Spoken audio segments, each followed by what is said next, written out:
We came in the rush. We lost our everything. So we lost our home, your friends, your country. It means we all undone.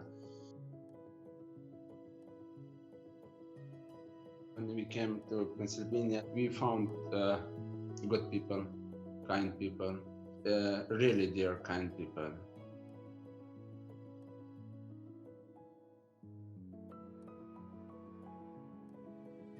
I'm very fortunate to have the first team, who is the Germantown Jewish Center team.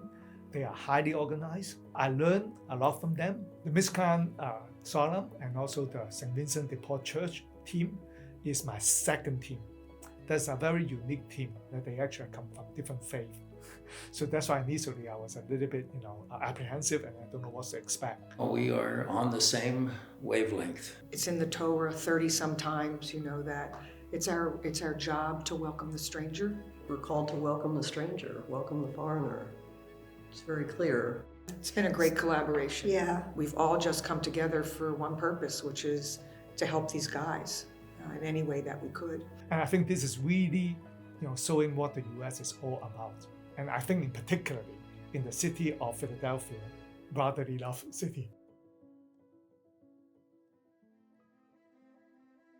This isn't a 9 to 5 kind of thing. You have to be available on the weekends and the evenings. They have to do a lot. Help them to find housing. Using public transportation and being safe. Help them to find a job. Opening bank account, getting state ID. Purchasing of food. Basic needs first, and then, on top of that, as things came up. They help us in every and each place which we needed. I think the most daunting, most challenging, involved the most times, are basically finding housing.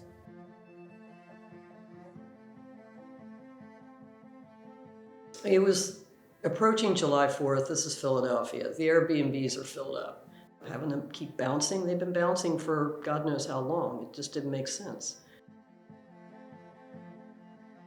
I have no control over a lot of stuff, but what I can do, I can do. Offer hospitality, offer friendship, welcome the stranger. Mm-hmm. They made us feel like a family, so it's a good feeling. There is trauma in being uprooted, in having to move suddenly. We know that there's definitely some sadness there. But they've also accomplished an incredible amount. I remember when we took them to take the dog to the walk at the park, and Mukhtar took his camera out. He showed me how to use the slow motion camera, which I'm kind of old, so these young people teach me things all the time with technology. And knowing that he was sending them off to his family and telling them, that he's having a happy time, because they're not always happy, and we've talked about some of the emotional ups and downs that they've had. And so when they can have a happy day, I remember that as a happy day. One of the sweetest memory that I can share with you, since we caught up with all the difficulties of our life, we forgot about our birthday, and that was a very sweet surprise. There actually are Afghan birthday cakes. Trying to do the conversion, because that was difficult and the cake was rather funky, but Judy and I went down and sang happy birthday to him and had him blow out the candles and the whole bit. That's one of the sweetest memory that I can tell.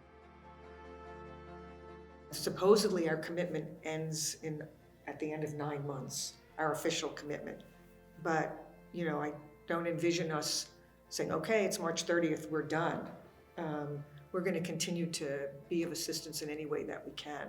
And I know I don't plan on going anywhere, and I've told them that. I'm not going anywhere.